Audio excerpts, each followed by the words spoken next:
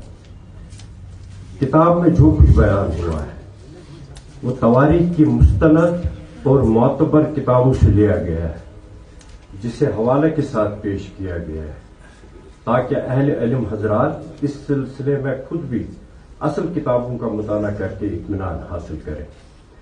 میرے انتخاب کردہ تاریخی حالات اور واقعات میں وہ روایات بھی شامل ہیں جن کو تحریر کرتے وقت بعض مورخین نے مبالغہ آرائی، ذاتی تخیل اور مسلکی تعصب کو بنیاد بنا کر پیش کیا ہے۔ ان روایات سے میں نے بڑی کاوش سے صحیح تاریخی حالات کو لیا ہے، اور وہی حالات و واقعات درج کیے ہیں جو آثار و شواہد اور روایات کی بنا پر ماہرین علم تاریخ کے نزدیک مصدقہ تسلیم ہوں گے۔ ایسا کرتے وقت میں نے مسلکی یا مذہبی جماعت بندی کی برتری اور فوقیت کے اظہار کا جذبہ نہیں اپنایا، جس کی جھلک اکثر مورخین اور تذکرہ نگاروں کی تالیفات میں نظر آتی ہے، بلکہ بنیادی طور پر غیر جانبداری اور صحیح واقعات کو قائرین تک پہنچانے کا مقصد ہی زیر نظر رہا ہے۔ اس سارے کام کو 5 جلدوں میں پیش کیا جا رہا ہے، جس کی پہلی جلد آج منظر عام پر آ رہی ہے۔ کتاب کی دوسری اور تیسری جلد قریب قریب مکمل ہے اور دیگر جلدیں بھی انشاءاللہ جلد آپ کے پاس ہوں گی۔ میرا کام دراصل اردو میں تاریخ رقم کرنے کا ہے۔ اس کا ایبریجڈ فارم سال 2018 میں انگریزی میں 2 جلدوں میں شائع ہوا، کیونکہ اس وقت سکالروں کا ایسا مطالبہ تھا۔ محترم یوسف جمیل نے چند ایک اشارات کیے، میں ان کا بہت ہی شکر گزار ہوں۔ دراصل کوئی تاریخ مکمل نہیں ہوتی اور کوئی مصنف یا مورخ حتمی نہیں ہوتا ہے۔ تاریخ ایک مسلسل پروسیس ہے اور یہ انگریزی میں تاریخ لکھنے کا میرا مقصد بھی یہی تھا۔ میں نے اس تاریخ کی بہت ہی محدود کاپیاں اس وقت چھاپ کی تھی اور اسی وجہ سے وہ کتاب اس وقت کہیں دستیاب نہیں۔ میرا مقصد یہ تھا کہ میں اس کتاب کو تحریر کر کے عوام تک رکھوں اور جو بھی صاحب فکر اور صاحب علم شخص ہے وہ اسے تنقیدی نظر سے پڑھے اور اس پر اپنے خیالات دے، تاکہ میں ان غلطیوں کو جو اس کے تحریر اور تالیف میں ہوئی ہیں ان کو درست کروں، کیونکہ میں یہ چاہتا ہوں کہ جو بھی تاریخ لکھی جائے وہ تاریخ حکیم امتیاز حسین نے نہ لکھی ہو، بلکہ آئندہ نسلوں کو جو ہم تاریخ سپرد کریں گے وہ اس پوری نسل کی رائے پر مبنی ہو۔ اس وجہ سے اس کاپی کی اس کتاب کی محدود کاپیاں میں نے صاحب نظر لوگوں کی خدمات میں پیش کیے تاکہ ان کا فیڈ بیک حاصل کر کے اس کو مزید امپروو کر کے آپ کے سامنے۔ لیکن مجھے بہت ہی خوشی ہے اور مجھے فخر ہے کہ اس کتاب کی پذیرائی ہوئی، اور میں آپ سے یہ شیئر کروں کہ علامہ سید العلماء نکن صاحب کے فرزند جو خود ایک بہت بڑے عالم ہیں، علامہ علی محمد جو علی گڑھ میں ڈین تھیالوجی ہیں، انہوں نے مجھ سے اس کتاب کے بارے میں کافی پذیرائی کی، جس سے میں سمجھتا ہوں کہ کہیں میرا یہ کام آگے چل سکا ہے۔ میں اب یہ جو اردو ورشن ہے اس کی پہلی جلد آپ کے سامنے ہے جو آج رونمائی کے مرحلے سے گزر رہی۔ احمد فراز نے کہا تھا، شکوے ظلمت شب سے تو کہیں بہتر تھا اپنے حصے کی کوئی شمع جلاتے جاتے۔ میں نے اپنے حصے کی شمع جلانے کی کوشش کی ہے۔ ایک غیر جانبدار، مستند اور جامعہ تاریخ پیش کرنے کے اپنے مقصد میں کہاں تک کامیاب ہوا، اس کا فیصلہ اس کتاب کا مطالعہ کرنے والے حضرات، تنقیدی نظر رکھنے والے سکالر اور مورخین ہی کریں گے۔ میں آپ لوگوں کا ایک بار پھر شکریہ ادا کر کے آپ سے اجازت چاہوں گا۔ شکریہ۔ انہوں نے اس کو لکھا ہے، مجھے لگتا ہے کہ یہ پوری ملت کشمیر کی ایک تاریخی تراث ہے جو پہلے مورخین نے چاہے دانستہ یا نادانستہ طور پر بعض مشاہیر سے قطع نظر کر کے تاریخ لکھی ہے۔ حکیم صاحب نے اس خدا کو پورا کیا ہے اور نہ صرف شیعان کشمیر کے لیے یہ ایک تحفہ ہے بلکہ میرے خیال میں جمیع اسلامیان کشمیر کے لیے یہ ایک مستند اور مبسوط تاریخی دستاویز ہے۔ اچھا، یہاں پہ اہل تسنن اور تشیع کے جو سامعین تھے تو اس حوالے سے یہ پیش رفت ہوئی ہے، یہ واقعاً ایک شیعہ کتاب نہیں ہے بلکہ مسلمانوں کا ایک اساس ہے۔ اس بارے میں کیا کہنا چاہیں گے آپ؟ میں یہ کہوں گا کہ